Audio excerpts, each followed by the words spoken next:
মারুতি গাড়ি থেকে উদ্ধার হলো অর্ধ কুইন্টাল গাঁজা। গাড়ির সিএনজি গ্যাস সিলিন্ডার থেকেও গাঁজা উদ্ধার করা হয়েছে। ঘটনা মঙ্গলবার সকালে খোয়াই মোহনপুর আগরতলা সড়কের বাইজলবাড়ি পুলিশ ফাঁড়ির অধীন বেলফাং নাকা পয়েন্টে। গাড়ির চালক নির্মল দাস দেববর্মাকে আটক করেছে পুলিশ। গাড়ির গোপন চেম্বারের পাশাপাশি সিএনজি গ্যাস সিলিন্ডার থেকে উদ্ধার করা হলো গাঁজা। এই চাঞ্চল্যকর ঘটনা মঙ্গলবার মহকুমায়।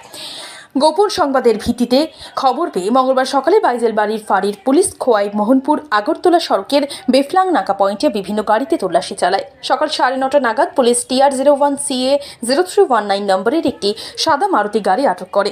গাড়িটির প্রশাসনিক আধিকারিকদের উপস্থিতিতে তল্লাশি চালায় পুলিশ।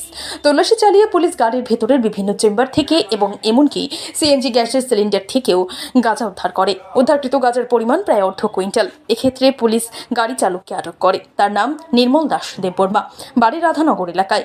এদিন বাইজলবাড়ি পুলিশ ফাঁড়ির ইনচার্জ রিপন অত্রি এই সংবাদ জানান। এদিন ঘটনার খবর পেয়ে ছুটে যান খোয়াই থানার ওসি সুবীর মালাকার এবং খোয়াই মহকুমা পুলিশ আধিকারিক রঙ্গদুলাল দেববর্মা।